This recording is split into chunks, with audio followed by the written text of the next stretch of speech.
nobody goes onto Nextdoor to get in a good mood. It's pure schadenfreude, and it's like watching a Housewives. You're like, well, these people have a lot of money, but I'm still a better person than they are. You can't buy a quality personality. You can't, no amount of money will do that. But I do feel like going on the Nextdoor app for adults, like homeowners, is like watching Jerry Springer when you were in like high school or college. It's just this train wreck that you love to watch. And you watched it, right? When you were in college, high school? When did you watch it? I don't know. Of course I watched it. But you know what? I feel like I respect the people on Jerry Springer more than I respect the people on Nextdoor, because I'm like, you got nothing to complain about. You literally have nothing to complain about. And you're finding complaints out of the air, when I think the Nextdoor app's like whole idea is actually really helpful, because I know that like when I went on a walk in our neighborhood, I saw a giant coyote.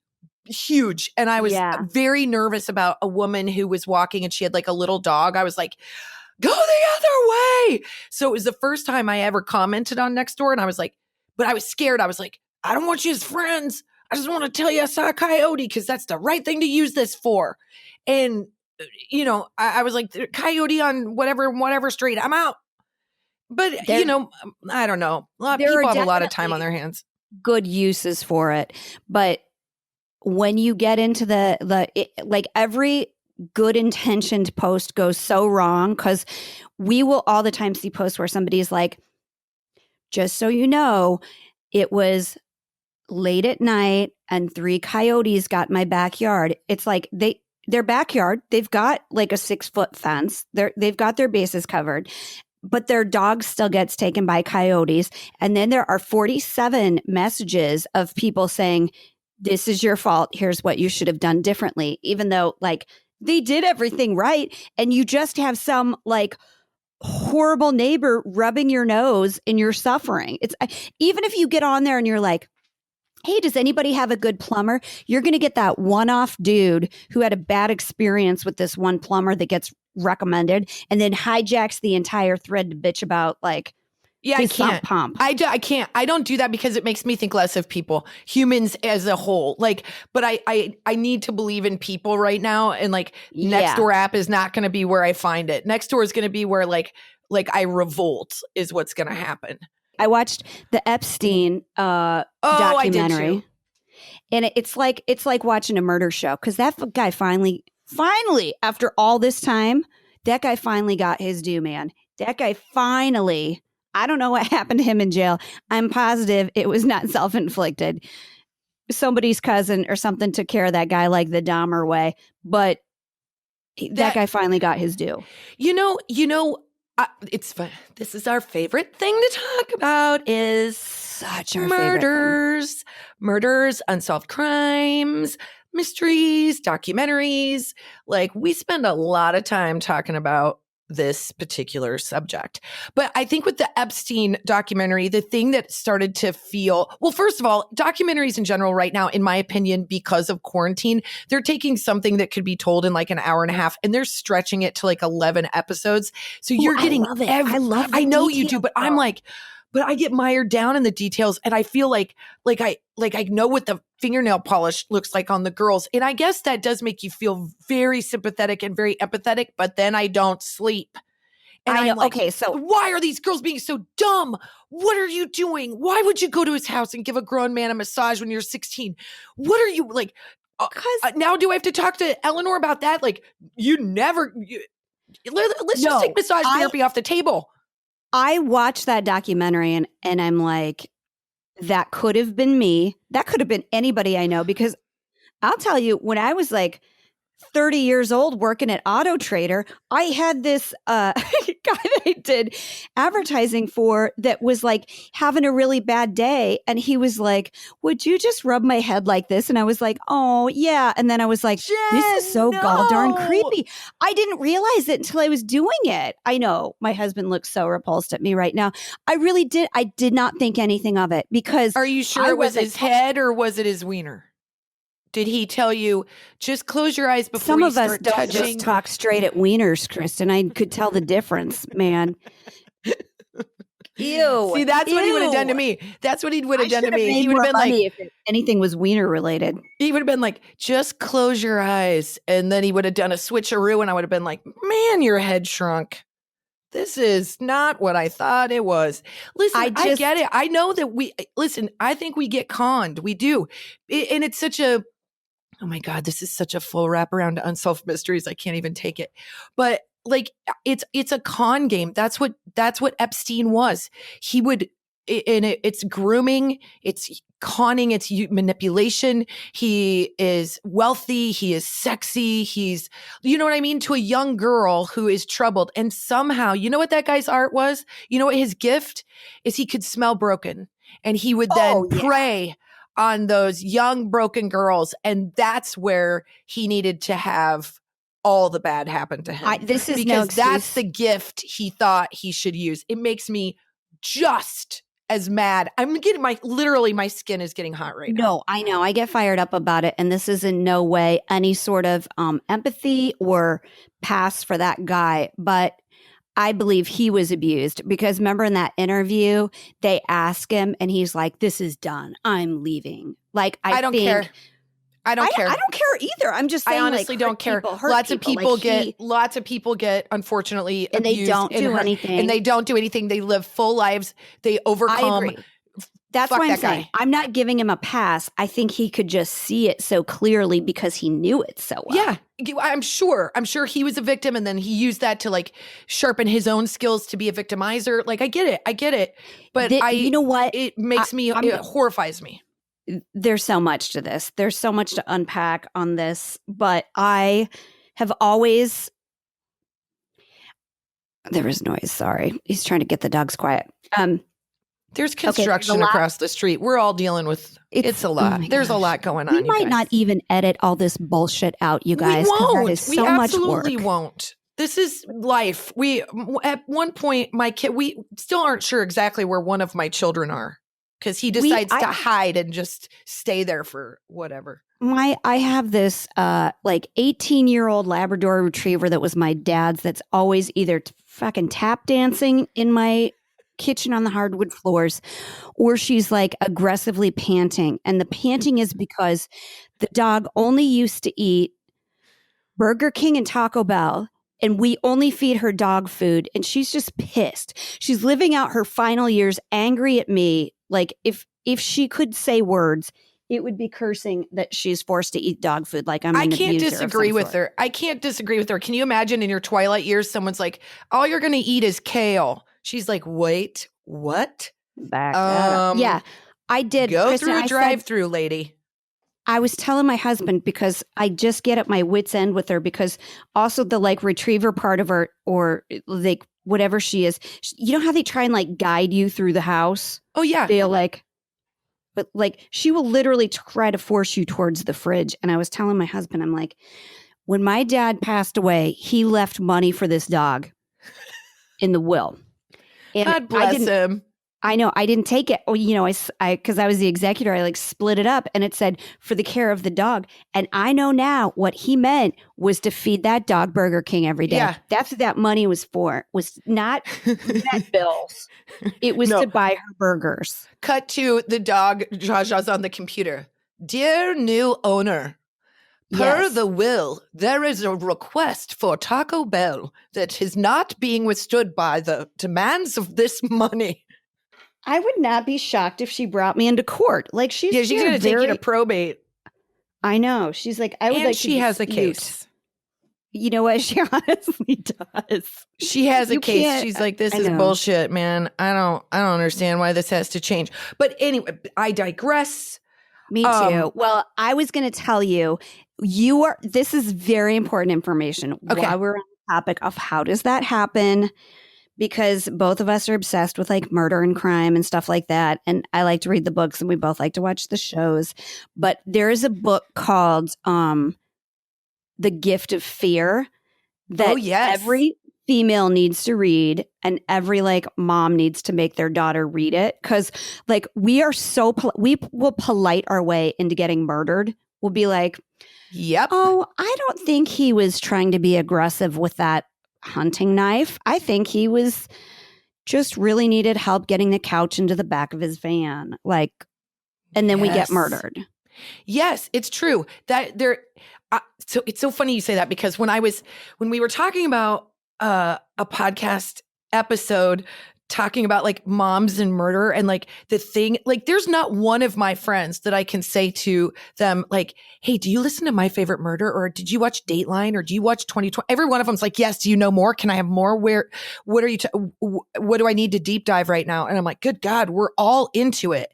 And I do believe that especially when you become a mom, there's this inner core in you that becomes heightened in the sense of now not only do you have to take care of yourself because other people need you, you want to take care of this thing that you won't be able to control all the time. So it's kind of like how most women I know say, if I was going in and defending myself, I would be terrible at it. But if I was going in and defending my friend or talking about my friend, I'd be great at it. I think that's why women are awesome. But I also think it's our demise, because I think that we as women and as moms, we get this like heightened sense of, I have to make sure you're okay. So that's why I think we love true crime, because we need to know that a problem can be solved. And in some way, I think it's making our brain open up to the, like, what if this happened to me? I would know what to do. Well, I do. I think it's like mapping. I do. Now I'm feeling the need to like defend myself, which there's no reason to, because it's a foregone conclusion. Like, women are into crime, like they have always been, and I think it's because women are most likely the victims of crime. So we want to know as much as we can know, because knowledge is power. But I think of my mom, like she used to watch like Murder, She Wrote and Heart to Heart and Simon and Simon. It was all about like solving a murder, because besides that you're a woman and you want to know like, okay, there's another one off the streets, like check that off. If you're a mom, you have such a sense of justice all of a sudden. Like you want life to be like so fair that you want to get this figured out. And it's such a satisfying moment to get that like resolve. Yeah, to know because that, if like, Murder, She Wrote, store owner the whole time. Yeah, and if Murder, She Wrote ended with like Angela Lansbury going, well, we don't know who did it, but he's still around in Cabot Cove, population 375. You would be like torn up. They have to solve the crime. They have to solve the unsolvable crime. I have been a fan of— Can we talk Cabot Cove for a moment? Like that was like Cabot Cove. The worst part of Chicago is far, it's like that was like it was like the it was the like South Central of Maine. Yeah, I have to say too, I don't mean that in a heartless way. I'm just saying they really embellished their poisonings in Cabot Cove. Those numbers Cabot were Cove had inflated. It all. If you're married in Cabot Cove, watch yourself, because your spouse is about to get you. I've never like. And it was that was kind of me too. My parents, of course, let us watch all of those, you know, but the one that hooked me in, the one that like was like a full game changer, was Unsolved Mysteries. Unsolved Mysteries. Yeah. I mean, and I did a deep dive because, as you know, just a couple days ago, you told me on Amazon, they're showing all of the seasons. You realize this show is on for like over 20 years. I know it had like the longest running. I'm going to tell you one other little interesting fact about that show that you don't know. Jenny Long was on that show one time that played the part of a woman that was like abducted and missing. Yeah. She did the reenactment. That is the greatest thing I've ever heard. In fact, I know. Oh, so we got to break down Unsolved Mysteries for a second, because I did some real thinking about Unsolved Mysteries, and then I watched an episode. I don't know if this has ever happened to any of you. I literally was like, okay, I'm just going to randomly pick a season. I'm going to randomly pick an episode. And I absolutely remembered it from beginning to end. And I was transported into my farmhouse with our TV that lived on the ground, you know, like one of those console TVs. And it was like I memorized it. I don't remember a single thing from chem class, but I can tell you who was on America's Most Wanted list most Friday nights. It's so true. It's weird. It's this heightened sense of intelligence that, I'm sorry, but I think that women have.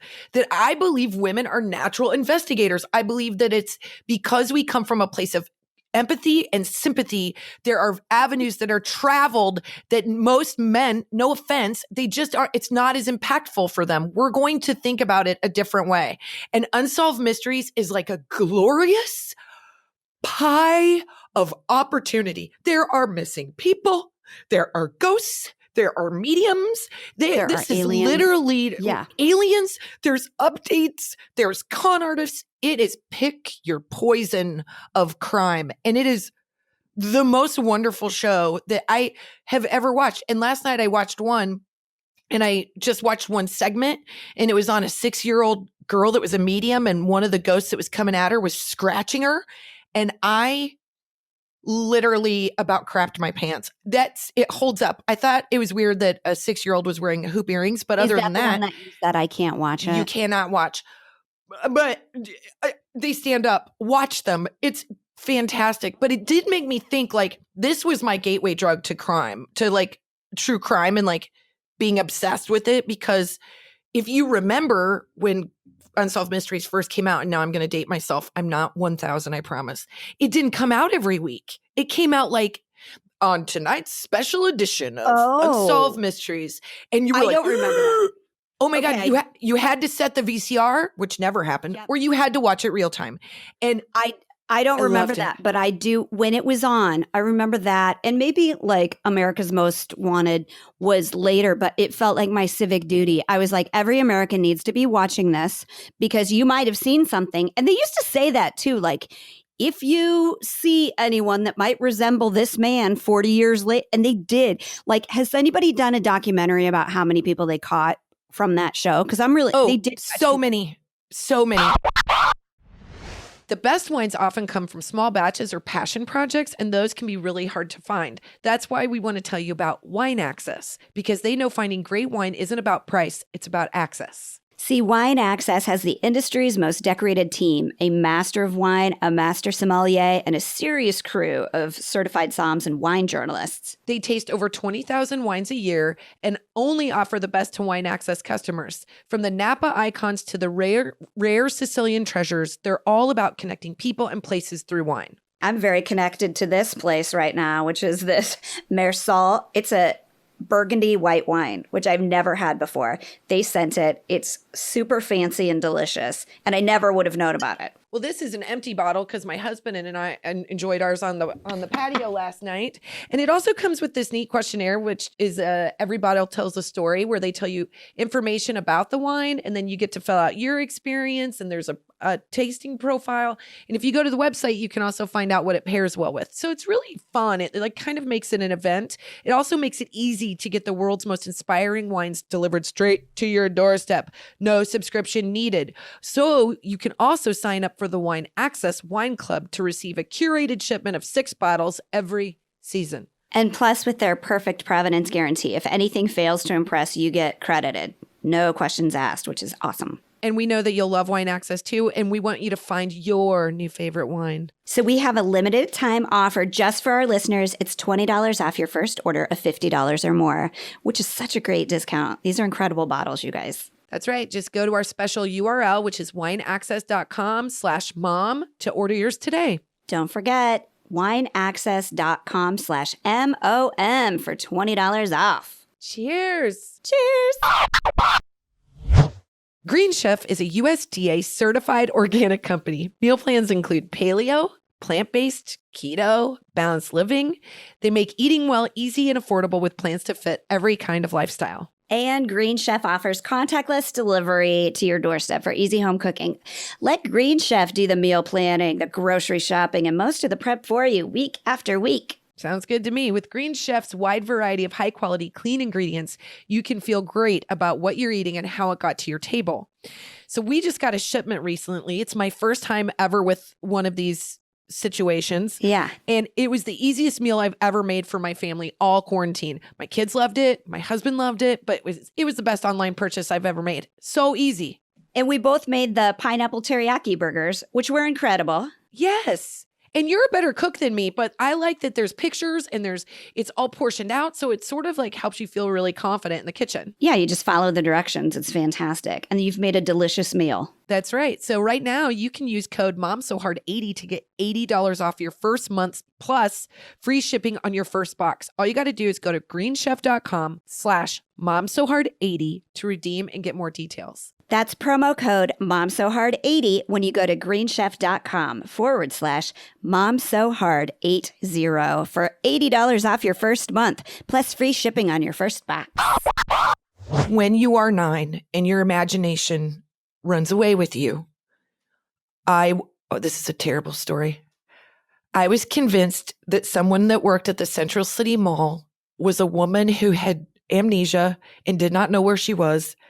And I thought this woman was her. So I called the Unsolved Mysteries hotline and I reported her as the missing woman from the episode who had amnesia. And they said, "How old are you?" And I said, I'm 9. And they said, "Well, do your parents know that you're calling?" And I was like, I didn't say this, but I was like, hell no, Terry'd freak.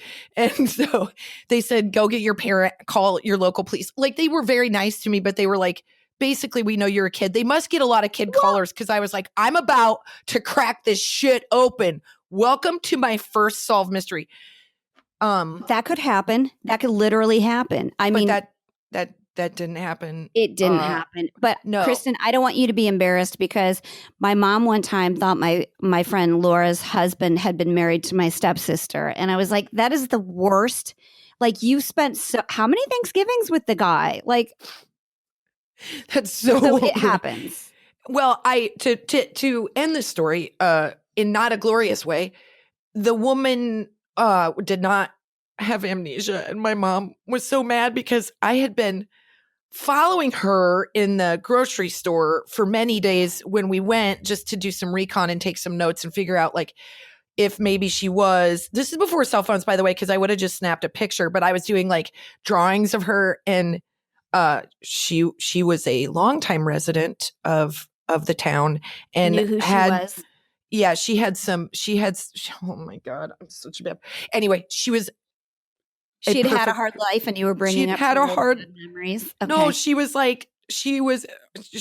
a very sweet person who I totally misidentified, and I learned a strong lesson at that point. And then my mom was like, "You can't."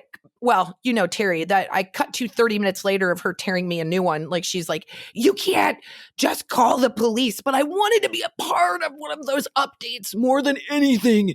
But I could also see Terry. God love Terry. I could see her being on like an after the fact Unsolved Mysteries going like, yeah, that guy was our mailman for 30 years. And not if it would have been he me had blood calling on his pants sometimes, but not if it would have been me calling. Nice. She would have been like, I'm still on the fence as to whether or not this is true. She has a very like big imagination. Terry would not have been on board if it wasn't her idea. Well, you know why I'm so into murder. And it's not. It's real. It's real. And I have to make the caveat that like, I hate violence so much that I used to make my husband watch episodes of Boardwalk Empire and Game of Thrones first to make sure that I could handle them. Because if something like too horror, like, and it's weird because like Pulp Fiction doesn't bother me because it's like gross fake blood kind of deal, but like if I can see somebody like getting hurt, then I hate it. Torture. Like, it's like if it's you can't watch torture. I can't watch torture either. That like there was a whole season of Game of Thrones where Reek was just constantly getting who was the little bastard character that I don't even like him as a person now. What was his name? I don't like the actor. I don't Colin, what's that? Yeah, what's that guy's Randolph or Randall or no. He was mean. Ramsey. Oh, yeah. Ramsey. Oh, that guy. That guy can go straight to not the actor, but I'm not going to like. He's too good at it. I don't like the actor either. I don't trust him anymore. I don't know. I have a Good luck getting a rom-com now, buddy. Yeah, good luck, bud. Because you're anyway. So that 6 episodes of like seeing him tortured. That is not the thing that No, I don't want to see that. I agree. And it's just it's too much. It's like I like the mystery. I like figuring it out. I like the figuring it out so much that if there's a badly written, like I remember like everybody said, you got to read Gone Girl. And I read it and I was like, what is this? Like tween literature? Like we all know How what's dare happening. You? Like, I loved it. it was so easy. It was so easy. Go like, what are you talking about? I loved it. And I love Grisham and I love James Patterson and I'm going to sing it. I like it when I get stumped, but I don't like it when there's like a killer at the end where there was absolutely no way that you could have known that. Like that's well, it's not nonfiction. It's not. It wasn't. It's a created story. It's not a real story. It's not fiction. It's called fiction. Is that what you're saying? So it was a created story. Okay, but I'll tell you. Here's my nonfiction, and this is why I'm pretty sure this is why I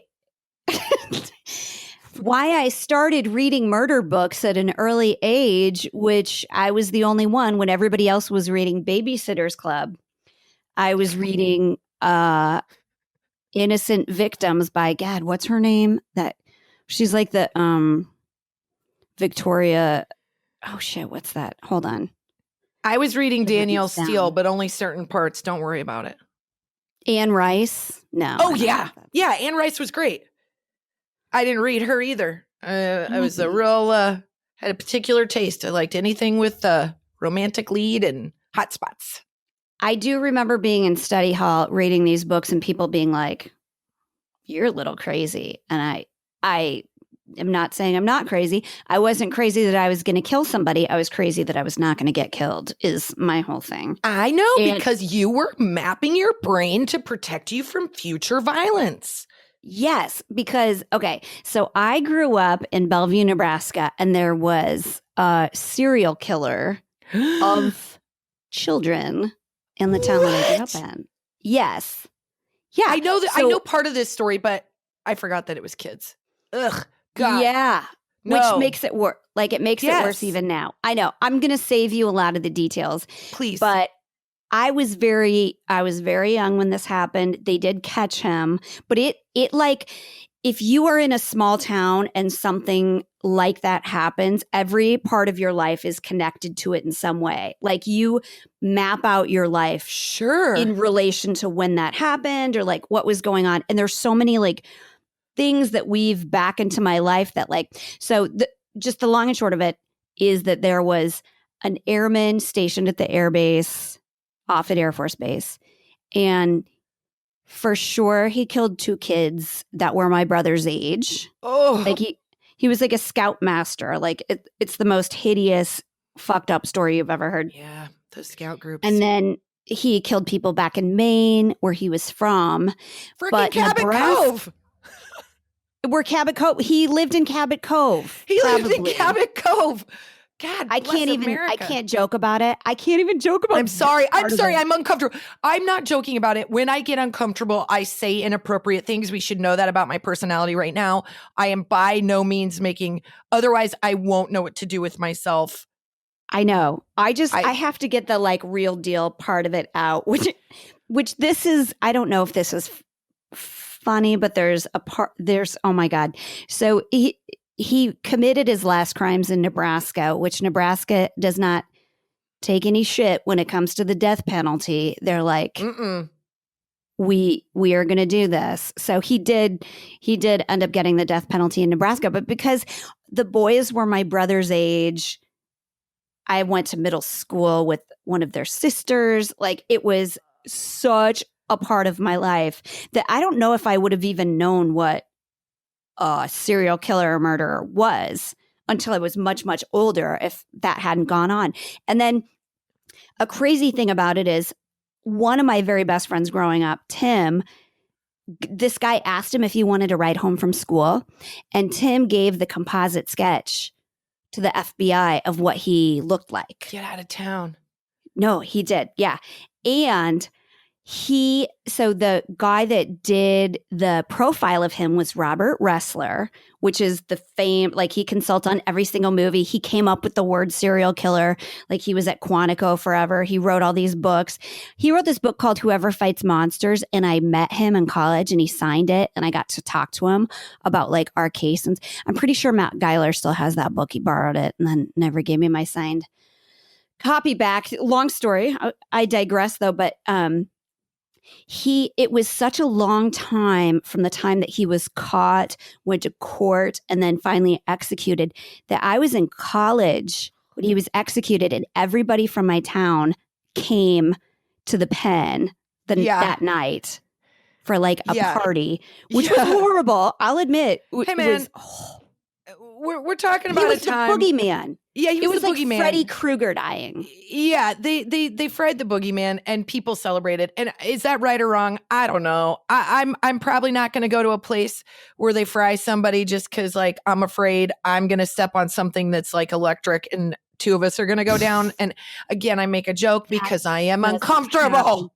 But I will tell you, I fully partied that night. It was entirely distasteful, but it really was like a ding dong, the witch is dead sort of deal. Cause this guy like ruined a lot of childhoods for a lot of people and in their town. Parents and let him go. Let that God. One, let's we can agree that one can go down. Yeah. But I did like years later, I had this really weird dream that Tim, my friend that gave the composite sketch, I had this weird dream that he was on death row and I got to spend his last day with him. And I woke up the next day and I was like, yeah, that's not right. Like, I don't agree with it now, which is weird. I just feel like my brain did this like math. You were a kid and you just said it. That guy went down, the boogeyman went down. Again, it's your brain's way of feeling justice and the need for like resolution and conclusion. It's literally the only kind of closure that counts. Whenever people are in relationships and they're like, I just need closure, I say there isn't any. There's only closure in true crime. There's only closure when it comes to DNA testing. There, unless your closure includes luminol and a black light, you're not going to get it. That's right. And you don't need it. When it comes to relationships, here is the hard truth. It's that that terrible ex just didn't like you.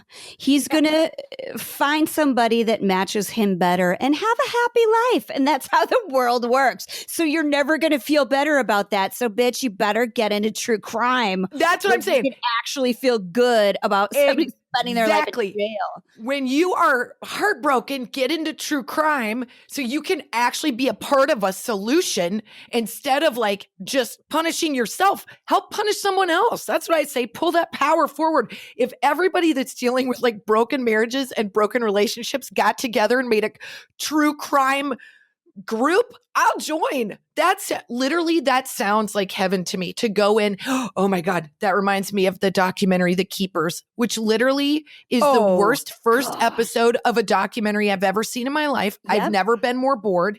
And I just happened to start the second episode, which I'm not going to spoil it for you because we're in quarantine and there's a big chance you'll watch it. We can all agree that second episode was a huge shocker. I literally stopped and I went back and I go, did I miss an episode?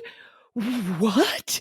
And the fact, the fact that documentary, if you don't know what The Keepers is about, I'll keep it short so that I don't give too much away. It is about a nun who is a teacher and she is murdered when these girls are in an all-girls school and she's murdered and they've never solved it. And as these women age, when they get into retirement, like the Golden Girls get ready to solve crimes. My worlds are happy. They get together and they solve the crime of this nun who is murdered, and it is shocking. It is connected to 1,000 crimes. It's connected to all of the crimes. Yeah. And it's because, my husband always says, he's like, you can't compartmentalize. Like, nobody's just a bad driver. You can't just kill a nun. You have done so many other things that led you up to killing a nun. Agreed. So all that is just the most obvious red flag that you have committed a murder. Somewhere along the line, you've done all kinds of really horrible things. And it's just great to like, I guess the most frustrating thing is when people kind of get away with it. Because in that there are people who kind of get away with it in the Keepers. Literally, to be quite honest, and I was not a huge podcaster until my first podcast I ever listened to, shocking, was Serial, which if you remember, you and I, like, there were days when our husbands were like, can we talk about something else? And you and I would deep dive that, and we had different opinions, which is amazing. And like, like, if we were a movie talking about Serial, you would literally see us starting our day talking about it, cut to like snack time talking about it, cut to lunch, dinner, and then evening glass of wine talking about it, and then getting up at 2 a.m. to call each other to talk about it. Yeah, like I just found this thread on Reddit that's incredible, and it's a really great theory. But yeah, I mean, this supports my theory on this side. So you need look at and you're deep diving, and it's all I wanted to talk about. And it was so fun to talk about it with you. I remember because it was different than kids. It was different than husbands. It made me feel smart. It was a nice escape. And we, Kristin and I do not agree on it. I do think the sad truth is as much as I like Adnan, he killed her. Like, it's just the math works out. I don't think he did it. I know. I would love to say he did. I think it's really like. And by the way, I would just like to say on that note, if you do listen to Serial, there's a big part where they talk about him taking money from the church, and that's how they like threw him under the bus. And I was like, what Catholic hasn't eaten the hosts when they're laying around after mass because you're hungry? I don't think that you should. I feel like that was like a big thing that they were saying his character is bad because he stole money from the coffer. And I'm like, well, I'm sure other people have. I'm not saying I have. I never took cash, but I did take a snack. Well, I know. I've heard of people doing that. My husband used to drink the wine. You know what? I think all of us wish that we got our own loaf of bread and a really like a nice brie pour of because you're so hungry. It's just it's the worst. Cheese. It's the worst. It's the worst. And then it sticks. You're already so hungry, and you've been in mass for like Catholics. You've been in mass for an hour, and you're always thinking to yourself, once we take the host, it's almost done.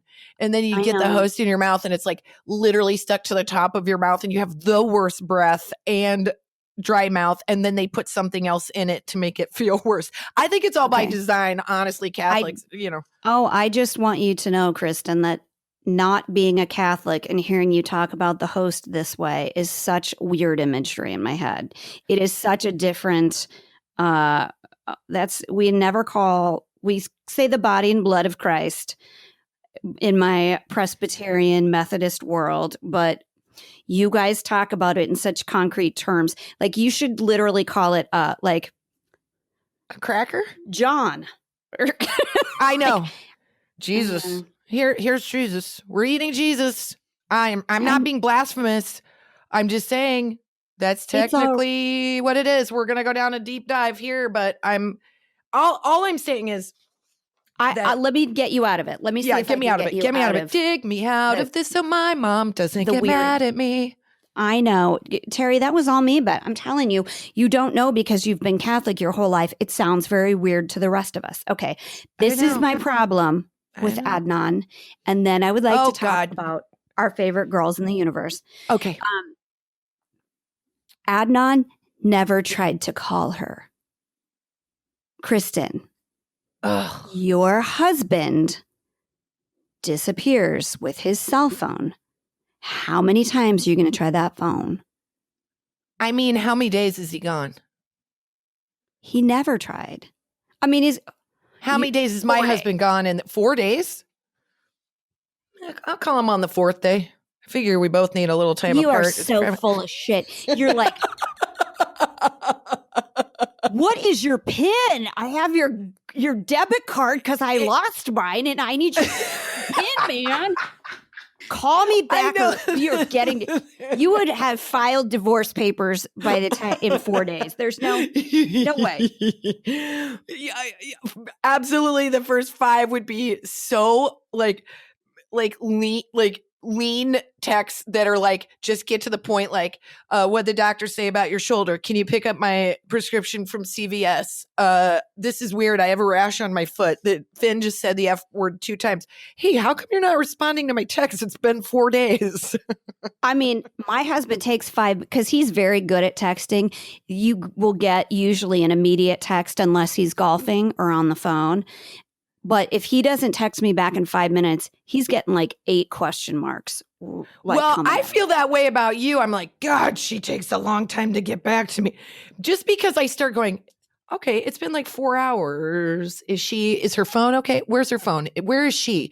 What is she wearing? Is she at a gas station?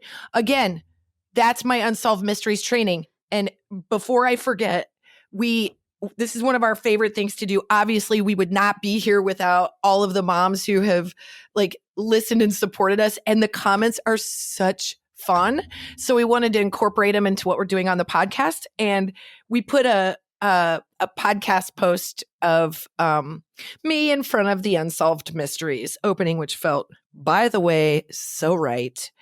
And talked about Unsolved Mysteries a little bit. And man, the women just came out of the woodwork, and all of them agree that Unsolved Mysteries, the music was terrifying, that they all felt like it gave them nightmares, that by the way, we're all 7 when we watched it. Like, where are our parents? Oh my gosh. I have to read this for you, Jen, because I thought this was so funny, that there is, her name is Sarah Wolf. I want to make sure that we can say her name, but I just wanted to give her credit. She says, I still make sure that I know what my family is wearing if anyone leaves the house, because what if I need to tell an Unsolved Mysteries what they had on? And if that music didn't scare the shit out of you, you're lying. She's absolutely right. So that's why, like, I'm very heightened. Like, I live in true crime. All I'm thinking is, okay, this is 5 hours where she's gone undetected without a text message from me. A lot can happen in 5 hours. And if anybody's muddled the crime scene, I'm not going to be able to find Jen. Why doesn't she text me? I know. I think about that a lot because everybody's read that thing about if you're at Disney and you can't find your kid, they're going to ask you what pair of shoes they were wearing. So really the only thing I can tell you is what pair of shoes my kid's wearing, probably. But my intent is to be so observant, and I'll be like, well, there's a suspicious acting, man sweeping out his van. Let me catalog this and maybe remember the last 3 of his plate just in case. But I can guarantee you, if something important were going on, I would not pay attention. A mom commented that when she was a kid, here it is. Let's is her name. She said, I loved Unsolved Mysteries. I used to bring a paper and a pencil on long drives to write license plates of cars on the side of the road just in case they were featured on the show. And I did the same thing. I would practice memorizing plates, because what if the police say, do you have a license plate? You're not done with this, lady. I'll be like, absolutely. And I have the make and the model, and I have a composite drawing. I also took his DNA because I saw him smoke a cigarette at a rest stop. What else do you need? That's good. I know, that's amazing. Heavily rely on a hypnotist because I doubt that I would have the recall. But they do that too on Unsolved Mysteries. They rely on hypnosis. We know that besides like all the moms that like commented on our socials about how much they love murder, there's a podcast called Moms and Murder that we were on. Yes. Love them. And obviously our favorite is My Favorite Murder. And here's what I say about that. My Favorite Murder makes fun of mom tropes a lot, but I'm not mad at you because your show is great. And so, fine. They like to tease. They literally make fun of everybody. And in my head, like, we would hang out and be really good friends, and they are so nice that they would forgive that they're like 900 times smarter than we are. But they'd make fun of everybody. Who do they not make fun of? I mean, the people that deserve to be supported. I mean, they're kind of like perfect in that area, but I'm like, when we become friends and we're all sitting around, I will tell them that I heard them say mom jokes in 4 different episodes, and it wasn't that funny. Well, but you know what, though? They are women who have cats, and those women take a lot of shit, too. So maybe That's it's true. just like a preemptive strike. I don't blame them. Like, there's a lot of mom tropes that are true, and one of them is that we like murder. And it's and one of them is that we like wine. I guess I'm a trope. It's fine. I guess the term out there that the young people use is like I'm a basic bitch, and I'm kind of okay with that. Like I'm definitely going to have a farmhouse modern sign in my kitchen that I do right now. Like I don't give a shit. Yeah. Like that's who I am. You know what? I don't have time. I need somebody else to figure it out because I'm so busy with these kids. And then when they're a little bit more self-sufficient, I'll get more creative. But like, as of right now, I'm doing my best, and it's very basic bitch. I don't care. I don't either. I welcome these mom, and you know what? I don't even know. Yeah, some of them are tropes. I don't know, but I just sort of feel like moms drinking wine is like saying women have eyebrows. You know, pretty much they do. It's fine. Yes. Hey, oh, nobody home. Meet no drink. All right, no Kristin. I'm excited to tell you about this. Ready? All right. Go for it. Parent friends, you might feel like your kid's summer vacation started way early if you've been home together, and I know you have. An actual summer vacation is now here, but learning doesn't have to stop for the summer. In fact, here's a really fun way to learn from home. We know kids are missing school, especially right now because it's summer, and who knows what's going to happen in the fall. But there's this great company called KiwiCo that can deliver science fairs and art classes right to your door. And I'm even surprised how much I enjoyed this as an adult. I am not shocked. You made a thing that lights up. Yeah, you better believe it. We got the crate that's the glowing pendulum, which talks about chaos theory and the butterfly effect. It was very cool. And in it came a UV light where you could read secret messages, on invisible ink. We had a blast doing it together. Well, your child can get super cool hands-on science projects like that one, art projects delivered to their door every month. And what kid doesn't love to get mail? They get so excited. You'll be so surprised at how high quality the materials are too. They are real engineering, science, and art projects for your kids. Yep. And this is a great way to help your kid feel innovative and creative, and they won't believe what they can build. And by the end of that, KiwiCo helps them feel confident, and they get a big old smile on their face. So KiwiCo is redefining play with hands-on projects that build confidence, creativity, and critical thinking skills. And there's something for every kid or kid at heart at KiwiCo. Get your first month free on select crates at kiwico.com/mom. That's KIWICO.com/MOM. The thing about My Favorite Murder that I love so much, and I think that both of us love, is obviously like they unpack a murder. They have a beginning, middle, and end of disclosing this crime. But I've been a fan for a very long time, and I will tell you, there was one episode that I've listened to. I haven't listened to all of them, but there was one episode I listened to that they didn't find the killer, and I'm still upset about it. About this news anchor in England, and it was like one of my. I think the episode is called Gloogle, which, by the way, the second half of that episode is the most terrifying thing I've ever listened to. I knew you were going to say that. I don't think okay, is it the woman who gets killed like on the front steps of her? Yes. Yeah. And they don't solve it. I'm still upset about it. I'm still unpacking all the she was executed on her doorstep, and she was a very famous news anchor.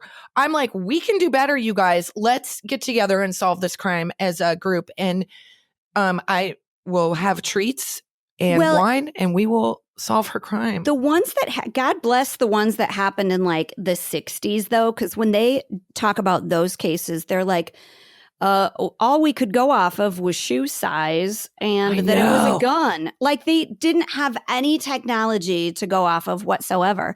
But I love that now there's a camera everywhere. I know people don't like it. Those people lead a lot more interesting lives than I do. You could videotape literally anything. Totally. And if you were disgusting enough of a human, you might enjoy it. But like, you can track my internet. You can see what I'm doing. I don't care. Like there's nothing. I kind of don't either. Honestly, the only time that I was worried about my search history was when I thought my search history was connected to the kids' iPads, and I was concerned that I had viewed something that maybe I didn't want. I didn't know if it was all interlooped because I don't understand technology. So I sort of feel like you could, with one swipe, figure out what my search history is, which is Kristin, most of the tied time. To your Apple ID, I got really bad news for you. I got a story. No, it's not. I checked them. Offline I'm not gonna. Okay. You guys, it's fine. And my version of exciting is a very it's probably somebody else's PG-13. It doesn't matter. You know what? I was in a hotel room alone, and it doesn't matter. And I texted my husband in a frenzy, and I was like, I just watched something dirty on my phone, and I'm worried that the kids can see it. You have to check everything we own. My prediction, it's a Google search of lumberjacks lifting heavy things or dads fixing stuff. It's probably pretty benign. It was very benign. It's embarrassing how lame my porn choices are. Like, I'm such a like I'm literally not going to shock anybody. And that's why I'm like, go ahead and look, like, come in, do your investigating. I think if we had more investigating, we would have less problems in general. Just like investigate, check out what's going on. Be curious. If your little gut is going, hey, I don't know, not Nextdoor app, because then you're an asshole. But if you find something suspicious in your gut for whatever reason, especially if you're a woman, because I believe we have a very advanced intuition.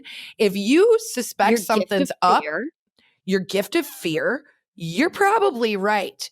I knew that there were these 3 brats in my neighborhood that were about to, there are these 3 brats in my neighborhood who ride very expensive bikes and scooters and have light up helmets, and they roam the neighborhood freely. That's why I've enjoyed this quarantine.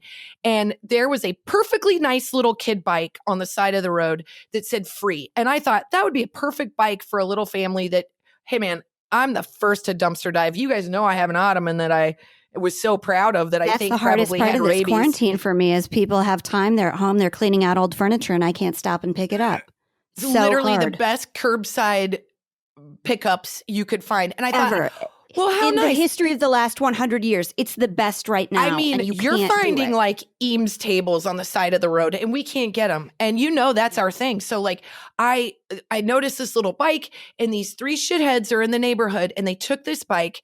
And I knew they were going to do something. I knew they were buzzing around. And then all of a sudden I hear crash. And they had taken this bike and they had chucked it down the street for no reason, just to destroy something. But my gut was like, I can tell you what's going to happen. And it was like I could see it. And I don't know what I could have done or should have done. It's funny because our friend Chrissy was like, who's super nice. And she's like, get on your Ring app, take a picture and send it to me. Because, you know, she's so connected that she would be able to find out who those kids were. But I'm like, I wish I would have taken a little bit of a different approach than scream at them, because now I've incited a hostile environment in my neighborhood. But they haven't been back, which is I swear, if you post that on Nextdoor, though, you're going to get a ton of support.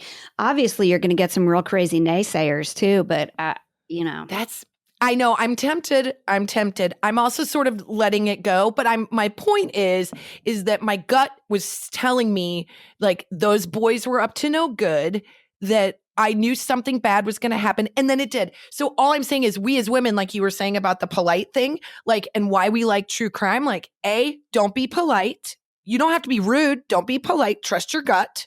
Don't put yourself in unsafe places. Don't massage your boss's head, for fuck's sake. Well, I know. You know what? He wasn't my boss. He wasn't my boss, and it didn't feel weird until I was doing it. I've been in those positions. I've done dumb stuff. Sorry, Colin's telling me to sit up. What are you talking about? I've dumb stuff where I've put myself into I've worn an overly exposed V-neck before, and I thought that was. Well, that's not on you. People can still behave themselves no matter what you've got on. Thank you. You know what? That's true. It doesn't matter what I wear. I have to think about it. I think I would get so scared at something like that I would literally run out of the room. I'd be like, oh no. I'm not going to massage your head. Guess the reason it wasn't weird is because I do, like, definitely, when I'm talking to somebody, I know they're having a hard day, I've got one hand on my shoulder and I'm patting them. Like, Yes. and so, like, just putting my hand on their head wasn't that big of an extension, but it was definitely like an opportunist thing for him to see. And I don't know where it would have gone, but I remember it, like, did it, and I was like, how weird is this? It's pretty weird. Then I was just like, you are so nice. nice. You're so nice, and you like really care about people, and you are very affectionate. But man, there was one time on an airplane when we weren't sitting next to each other and you were talking to that dude, and we're not going to, I was like, can of worms. Can of worms there. And you were very nice. And he was like leaning over you. And it was like my butt was flexed for 4 hours. Like the guy next to me tried to like start a conversation. I'm like, no, I'm taking notes. I was literally on high alert because I was like, why are they talking what is going on? I thought that guy was a creepazoid. She did, and I did too. It was very funny. I was like, anybody with this much ornamentation on their jeans has got something going on. I was very sure he was cheating on his wife, and I texted Kristin before the plane took off, and I was like, I'm cool, I'm safe, but I'm going to get to the bottom of his life by the time we touch down in Los Angeles. And he's going to write a letter. Yeah, he did. I was like, I'm going to break you down and find out where these demons are coming from, and you're going to get back with your wife because nobody wants you, especially in those jeans. Yeah, you kind of did that. And I forget that, like, obviously you can handle yourself, but my sensibilities are to be, like, I just become this, like, velociraptor. Like, what's going on? Why is someone getting, and I think it's the teacher in me, it's the mom in me, it's the, like, weird rule follower in me, and it's the true crime in me. It's exactly what you were saying before, Kristin. It's that, like, you don't defend yourself like you would defend somebody else. Like, you would have been polite to somebody you thought was being weird like that, and it would have been me. And you actually are more polite than me, because I probably would have come up and like face palmed the guy and been like, you know what? She paid for that seat, motherfucker. Stay in your own. Like the time this is the greatest. I've never seen anything like this. And I was like, Jen Smedley can handle herself. Like, don't ever think that she's just this pretty little, cute little thing and can't. I like to say it, and I mean this with all true love and affection. Like, when the Bellevue in you comes out, like that, like country, military, don't fuck with me chick comes out. It's my favorite. And I always know it happens because you take off your high heels when we're in a public place. I'm like, it's happening. And I need my best balance if shit's going to go down. Oh my God. Just a quick story before we go back to true crime. We were on the heels of doing our first fancy meeting for a book, which if you've listened to our other podcast, it was literally like a 14-hour day. It was a rough day. Hour 9, I basically exploded in a restaurant. And by hour 14, it was 2 a.m. and we were exhausted. And we came in to go to our hotel, and we were sitting in the lobby, literally waiting for our keys. And these 3 guys thought we were 3 ladies looking for a good time. And so they crowded our space, and I felt uncomfortable, and I became polite. I felt uncomfortable, and I saw these 3 dudes, and Jen looks at him and just eyeballs them and eye daggers. And she goes, what are you looking at? Get out of here. Get out of here. And I go, what? She's like, I knew what they were looking for, and they're not going to find it here. It was wonderful. It was wonderful. We were literally having this conversation about a book that we were going to write. About motherhood and friendship and women. And these 3 bros are like, I'm going to get laid. The Butami brothers or whatever from Saturday Night Live have their chest hair out and are literally interjecting into our conversation, which as though they could help us write the book. Thank you and fuck you. It's the beginning intellect of the male species, which when you like amplify that, it makes them like dangerous killers, which is that like, no, it is my right to interject into these women's their life. Like, let me give you some knowledge, you needy broads. it inflames me so much that I was just like trying, like I couldn't even focus on you because I just kept seeing this like belt buckle, like just far too close to your head. I And know, it was like, weird. I was like, your what do you crotch, want, sir, dude? Let's get it out on the floor. Like, let's just save both of us the time. Nobody here is interested. So like, there's probably some real dumb drunk chicks down the way that like go for, but Yeah. actually I would have defended them too. I would have been like, no, They back just off. needed to Everybody go home. Those Yeah. fucking guys needed to go home. But you know what was great? It's like I'm sitting there and I'm like, there's this guy's crotch and his belt buckle. And I'm like, but it was me. Do you see? I wasn't defending somebody else. It was myself. And so you saying that, I was like, oh my God, I feel so safe. It was amazing. And like you got fire in your head, you put your head down and you looked at them and you gave it to them straight. And why can't we be like that? That's what we should be like. Meanwhile, I'm like trying to remember what their faces are, if we're on cameras, like how many feet, like, is this the start of an episode? 3 women found themselves in a lobby of a hotel and disappeared forever. You know what? This is what goes through my head when this guy that I dated in high school, I remember his mom saying to me, same town where like the murders happened, like I moved to Omaha. My mom moved to Omaha. So I used to have to drive through like not a great part of town to like get to high school and to like get to my boyfriend's house. And it was like when carjackings were like in vogue, if that's the right way to say that. Yeah, I remember this. And like people were really getting shot. And I remember my boyfriend's mom saying to me, like, if somebody wants to kill you, they're going to. You just need them to know that it's going to be their worst day. Like, it's not going to be easy. That's like a female version of Taken.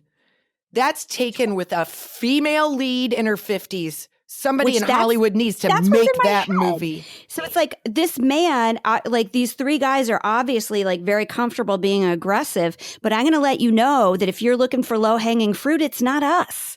Yeah.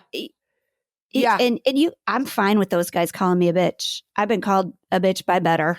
So I just want my daughter to have that same attitude. I do too. I just want them to know that like, and sometimes I wonder if it's not something like deeply rooted in us from like cavemen days, like where we just sort of have this. That's why I think like, oh gosh, now we're deep diving. Here's what I'll say about this. Yeah. Whenever you look at the terrible cases around like Jeffrey Epstein and about like Harvey Weinstein, and there's all this judgment about women going to the hotel rooms and blah, blah, blah. My first reaction is like, how much of that did they feel like they couldn't say no? And we've all been there. We've all been in a weird situation where you're like, yeah, I can't say no. I feel paralyzed. I feel scared. Sorry. I feel scared and incapable to say I'm not comfortable with this, but it is literally like practicing. And that is something that I've done my whole life where I told myself, I'm just going to say it and it's going to be uncomfortable for 1 second, but I will have said it because I kind of like need it to be on an audio tape somewhere. Like you heard her say no, or you heard her say, I'm not going there, or you heard her say whatever, because you have to practice. You don't have to be a psycho crazy bitch about saying no. You just have to practice saying no, even if it's in small ways or if it's in big ways. And I think maybe back to murder, like that's why we like true crime, because I think it empowers us as women to predict and to prepare for a terrible event. And I do love to hear, like my favorite of those stories are like, this horrible, horrible thing happened and it happened for days and this chick got away. Yeah, I love that. It is the best because I think like you feel like when you get in like a scared moment, you're like, oh, well, the inevitable, horrible thing is happening. And I always want like my friends, my daughter, everyone I know to be one of those people like, I'm going to ruin your day, man. Like this might, like you're gonna remember this too, like that's, that's what I'm gonna go down with like in my head again. I sort of approach self-defense like I'm a CSI agent getting attacked. You're gonna find DNA under my nails. I'm gonna rip off your testicles. I'm gonna like fight kick, scream. I'm going to be on every Ring app in the neighborhood. I'm going to have keys in my hands when I walk to my car. Like I am going to be your worst nightmare because that's not how I'm going down, man. I'm not I've going already down said to my on your kids, corner if you in can bite Dale's through house. a carrot, you can bite through a human finger. And I don't care how gross that sounds. I want them to know they're not powerless. I wish they would eat carrots, though, just for the practice. I bet if you told them they were human fingers, they would actually eat carrots. Probably. See, with our kids, we can't tell. We have to we don't want to what do you call it? Like over instill their confidence with like the fact that they are under 4 feet. They are going to get manhandled if somebody, God forbid, were to try to take them. So when we tell them like how to operate and how to deal with that with stranger danger, it becomes this like fight scene. And especially our son's head, he's like, well, first of all, what I would do is I would turn around and I would do Brazilian jiu-jitsu. And I would say that you don't know or have any clue how to do. Just because you took one free class does not make you an expert. And then I would kick him and then I would do this and I would tie him up. And I'm like, and you have no rope. Just do what I say, please. Since I've been listening to true crime forever. One other thing I wanted to say real quick about my favorite murder. I had to take a break from it because I was going on walks and listening to it. And now every corner of my neighborhood, I have endowed it with a murder. I literally can remember murders from when they did from 1866, 2 blocks down. I'm like, I can't, this was the chick that was on soap containers. They kind of take a deep dive that I don't think I could do. I think it wears on them because I even think they're like, oh, here we go. Here's another one. But I actually do like the ones that are really old, like a couple 100 years old. Me too. Because the details are much more interesting. And it also feels like far removed enough away that it doesn't feel like, because the worst ones are where you do feel like, oh, that could have been me. Like I could have been an Epstein. Yeah, I like the historical ones too. I think it's really interesting and what they had to deal with at the time and how little forensics they had or when forensics became like a more important element. One of my favorite things about that though, Jen, is now, and I don't know that I didn't research this that much, but I know that people are now doing DNA testing, like 23andMe, and they're catching people because of DNA. Like they've got record. What dumb shit. I'm sorry. The Golden State Killer, right? Didn't they catch him? Because he's like, I want to see if I'm part Norwegian. Earned it, man. You got it. You're asking for it. But it makes me furious that he's been eluded anybody for this long. I'm like, you're such a dumb shit that you would spit into a vial where they break down your DNA. Just to see if you have a peanut allergy? Yeah. Great. But keep at it. That's the great thing. I hope they're not listening to our podcast. I mean, imagine how tortured their life is that every single day they're like, oh, wait, should I get a flu shot? Is this going to put a tracking device in my brain? Yeah. It's got to be. But that's the only fair thing. That's my Catholic in me. I'm like, he's getting his. I'm telling you. Yeah, Catholics, they do get theirs. It's like I tell my daughter, she does not lie. She will which I love my daughter, but I do think she's like super cool and chill for her age. Like she could be a total nightmare 4-year-old, but she's really pretty awesome. But she won't lie. And she'll say to me, she'll be like, I do not lie if I'm doubting her on something. But she did start doing this thing where I was helping her clean her room and there's like this little elf treehouse and it was full of stolen candy. Oh boy. And I was like, cause I only give them like 2 pieces at a time if they ate dinner or whatever it was. And I'm like, where did all this come from? And she's like, so it begins. Yeah. So she had taken it out of the pantry because we even put it a place where she can get it because hiding it, that doesn't teach them anything, I think. So she had hoarded this candy that she had stolen. And I was like, that's the same as lying. I know you're really proud of yourself for not lying, but stealing this and hoarding this like this, makes you a liar. And if you don't stop now, you're going to be a serial killer. Oh my God. I didn't say that. I did not say that. But it is. Well, my kids stole so much stuff from Disney from year 0 to 5. I mean, every time we were in a stroller and we went by one of those kiosks, they'd grab a like a click on, like a keychain Pluto or a hanging Ariel. But we'd get out of the park and I'm like, for what we paid, I'm not going back there. Like, exactly. It's not the right thing to do to walk out with the buffer in the price. Yeah. I accidentally 1000%. took a whole thing of juice boxes from Target by accident. I was like, every time I've gone in there and bought $75 worth of mascara, I'm going to be okay with these juice boxes. Target, I owe you one. And you know what? Help me out. You look underneath too. If you would do me that favor, you look underneath too. Look at the mirror and make sure I don't have soda down there. Now you're doing my husband's logic. Like, how can I turn this around to be your fault?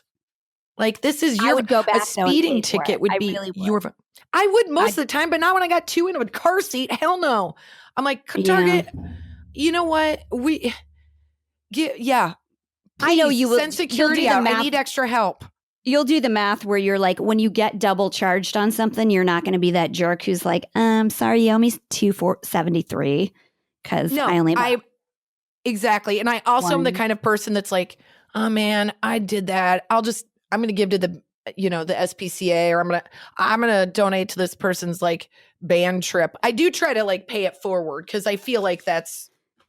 Although Kristin did steal this yellow salad bowl that I had, and she kept it and hid it from me for like 3 or 4 years. And then now she gives me criticisms on how I treat the bowl now that I have it back. Because it's a dog bowl. Why did you even need it? I had it. It was perfect. I loved it. I used it for fruit. It was a display. Kristin, and you took it back to use as a dog bowl. Could have kept it. I didn't take it back to use as a dog bowl, but I saw that my husband used it as a dog bowl, and I don't want salad out of it now because it sat outside with dog water in it for a long time, and now I don't want it back. But all you would have had to do is ask for that bowl, and I would have given it to you, which is the frustrating part. I'm never going to ask you to keep a bowl. I'm going to just keep the bowl and hope you don't notice. That's the right way to do it. How you here's how you can mind F me for future reference, Kristin. I have your yellow bowl. Man, I love it. It looks so good on my countertop with lemons in it. And I'd be like, you keep that bowl. I don't even use it that much. I would have. But then my husband got involved because he saw it, and then he wanted it back because he bought it at Costco. And that guy, a man's only going to buy one set of bowls his entire life. Yes. I buy them just because I'm bored. But Jen, just the fact that you guys would come over and I would hide the bowl added so much excitement to my very dull life at the time that I was like, I can't give him, and I fell in love with the bowl. That's a true crime. That's not true crime. That's like people's court. And that's a different thing. Like, let's not talk about something that you and I disagree. Let's talk about something we agree, which is true crime and moms. Well, Kristin, I will tell you this. Okay. Taking my bowl and hiding it for me for 3 or 4 years means that down the road, you're going to be a serial killer. Well, you know what? I've been training for it. Here's the thing. I would never be a serial killer, but I don't think it's out of the realm of possibility that you and I someday actually solve some crimes. No, I'm not going to. I'm just saying. I don't know that I could ever go to a crime scene and be any good to anybody because I'm not good at cleaning. I don't want to see that. I just give me the details. I don't want to I just want someone to give me a cold case that isn't like super tragic and like, let me work on that for 20 years. That I feel like you and I want that. That's what I want. Let's do that. Because I honestly, I'd love to look at the details 25 years later and go, you know what? I don't think they thoroughly looked at that ex-boyfriend. That's what I'd say. That's what I'd like to do. And I'd like to make strong judgments about it without much proof or evidence. Me too, possibly uninformed, because the only thing that keeps me from flipping the switch on Adnan is that I do feel like that guy that worked at Lens Crafters is a real suspicious dude. That's what I've been saying the whole time. Well, I know, but that information just came out, Kristin, about his mom and the faking the time cards. That's all new. That's what I'm saying. You can't throw it at me at the end and expect me to have made a sound decision. That's what I'm saying. Now I'm not ready. So now are you saying that Adnan didn't do it? Are you saying, are you flipping? I'm 50-50. I'm 50-50. I think all signs point to yes. My magic 8-ball says Adnan did it, but I need to thoroughly investigate Mr. LensCrafters lives with his mom, dude. I need to know. I need to eliminate that guy. I think there was so much prejudice here towards him, towards the Muslim community. And then they looked at the other guy that was black. And I think they were like, let's follow those leads. Let's not look at the white guy from LensCrafters whose mom forged his time card. I know. And listen, all he needs is reasonable doubt. All he needs is reasonable doubt. Jeez. Much like listening to or watching the Epstein documentary, I listened to Serial and I was like, man, I hung around a lot of pot smokers. Like that could have been, I could have told you a story where I don't know where I was 30 days ago. I don't know what planet I was on 30 days ago. Like I definitely can see, I don't think Jay's a bad guy. I think he was high a lot. I think he's high a lot. Oh my gosh. If somebody asked me, where were you? If 2 detectives came to my door and said, where were you 30 days ago at 3 p.m.? I'd be like, I don't know, murdering someone. I did it. Yeah. I did it. I don't remember it. I have literally no recollection. There's an alibi from 100 people that saw me at a culture fair, but I am 100% guilty because I literally can't be questioned without like getting nervous. And then I would never pass a polygraph because no, I know. I would be so nervous. Yeah. That's what whenever I watch those, like, oh gosh, I don't even want to open this can of worms, but we keep saying that. We're like, this has been our easiest day of podcasting. Our husbands are like, you're at 4 hours. I know. I don't want to get into making a murderer, but I think we can all agree when we watch the interrogation of his nephew, I have like hot flames like shoot out of the sides of my head. Come on. And we're in total agreement about that one. This is what I believe is if you think that kid did it, I want you to have to watch the entire 30 hours of footage that led to that confession. And you see if you wouldn't say the exact same thing in that 30 hours. Agreed. Like sit through it in real time. Sit through it and yeah, I agree. I agree with you 100%. Making a murderer. And also, I don't know, I don't want to give this away, but this one happened and I literally was laying in bed with my husband and we watched the final episode and both of us jumped out of bed and woke up our kids. And it was the jinx at the very end, because I don't want to spoil it because again, we're in quarantine. We all need to deep dive, but I couldn't hear it. So then we were both like, wait, what did he say? What did he say? And it was so fun. I think we were like so fired up. We like ended up doing it because we were like, this mystery's been solved. Yeah. Well, it's exactly messing up and doing a DNA test. You can't play it cool every day of your life. You can't carry around the weight of having. Nope. The one with the staircase, maybe it's called The Staircase and the Owl. I've seen 2 different episodes about that one.